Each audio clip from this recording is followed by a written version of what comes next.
তুমি বড় হয়ে কি হতে চাও? এই প্রশ্নটা ছোটবেলা থেকেই শুনে আসছি আমরা। স্কুলে, বাসায়, আত্মীয়স্বজনের মুখে একই প্রশ্ন। আর আমরা মুখস্থ উত্তর দিতাম, ডাক্তার হব, ইঞ্জিনিয়ার হব, পাইলট হব। কিন্তু বড় হয়ে বুঝি এই উত্তরগুলো আসলে আমাদের না। এগুলো আমাদের মুখে তুলে দিয়েছে সমাজ, পরিবার আর বইয়ের পাতা। কেউ কখনো জিজ্ঞেস করেনি তুমি আসলে কি হতে চাও, তুমি কি করতে ভালোবাসো। সমাজ বলে ভালো ছেলে হতে হলে চাকরি লাগবে, টাকা লাগবে। তাদের কাছে স্বপ্ন নয়, চাকরিটাই সব। এইভাবেই আমাদের নিজের চাওয়াটাকে গিলে ফেলে। বেছে নেই একটা মুখোশের জীবন। আমরা বড় হই ঠিকই, কিন্তু নিজের মতো করি না। একটা ছাঁচে ফিট হতে হতে নিজের স্বপ্নটাকেই ভুলে যাই। স্কুলে কেউ ছবি আঁকতো, কেউ কবিতা লিখত। শিক্ষক বলতেন এসব করে কি হবে, সায়েন্স নাও, ভালো জব পাবে। তুমি হয়তো গান গাইতে ভালোবাসো, কিন্তু কেউ তালি দেয় না, বরং বলে তোমার পড়াশোনার কি হবে। তুমি ভিডিও বানাতে চাও, সবাই বলে এসব করে লাভ কি।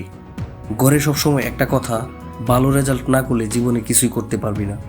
কিন্তু বলো তো, ভালো রেজাল্ট কি মানুষ হওয়ার মাপকাঠি? শুধু জিপিএ কি স্বপ্ন ঠিক করে দিতে পারে? একজন মানুষ সবচেয়ে শক্তিশালী তখনই হয় যখন সে নিজেই নিজের পথ বেছে নেয়।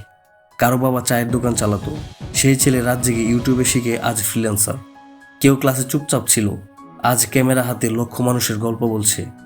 কেউ গ্রামের স্কুলে হেঁটে যেত প্রতিদিন 2 কিলোমিটার, ক্লাসে ছিল একদম চুপচাপ। কিন্তু একদিন সেই ছেলেটাই ক্যামেরা হাতে ধরে ফেললো এক ভিন্ন দুনিয়া। আজ লাখ মানুষ তার ভিডিও দেখে, শেখে, বদলায়।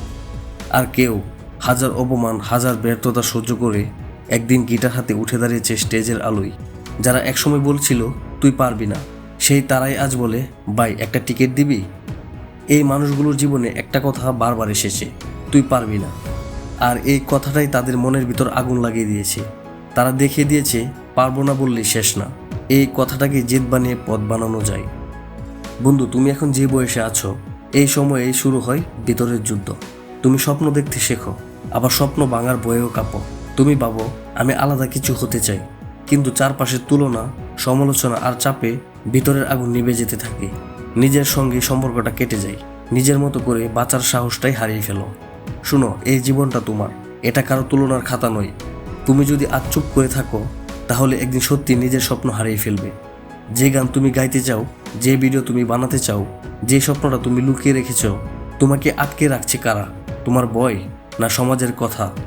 এই ভয় যদি না ভাঙো, তাহলে তুমি হয়তো বাঁচবে, কিন্তু জীবিত থাকবে না। কারণ তুমি শুধু চাকরির জন্য না, তুমি এসেছো এমন কিছু করতে যা একদিন দেখে তুমি নিজেই গর্ব করবে। বন্ধু, একটা কথা খুব ভালো করে বুঝে নাও, এই দুনিয়ায় কেউ তোমার জন্য কিছু করে দিবে না। তোমার স্বপ্ন, তোমার ইচ্ছে, তোমার যুদ্ধ, এগুলো কারো না, শুধুই তোমার। আজ যদি তুমি এক ধাপ এগিয়ে না যাও, তাহলে 5 বছর পর আয়নায় তাকিয়ে তুমি নিজেকেই চিনতে পারবে না। চোখে থাকবে ক্লান্তি, চেহারায় থাকবে হতাশা, আর ভিতরে থাকবে একটা গুমড়ে গুমড়ে মরা আফসোস। ইচ্ছে করছিল কিন্তু সাহস করিনি।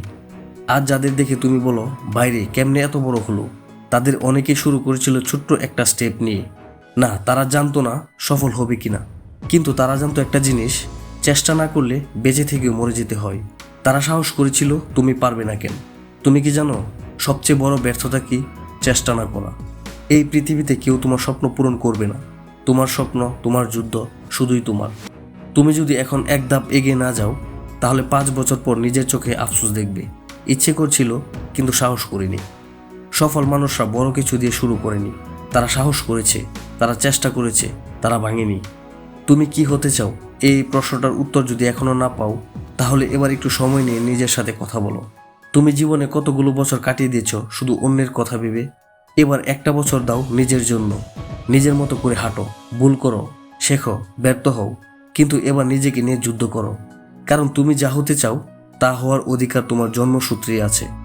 এই ভিডিওটি যদি তোমার ভিতরে একটু হলে আলো জ্বালায়, তাহলে সেটা অন্যদের মাঝে ছড়িয়ে দাও। কমেন্টে লিখে যাও আমি হতে চাই।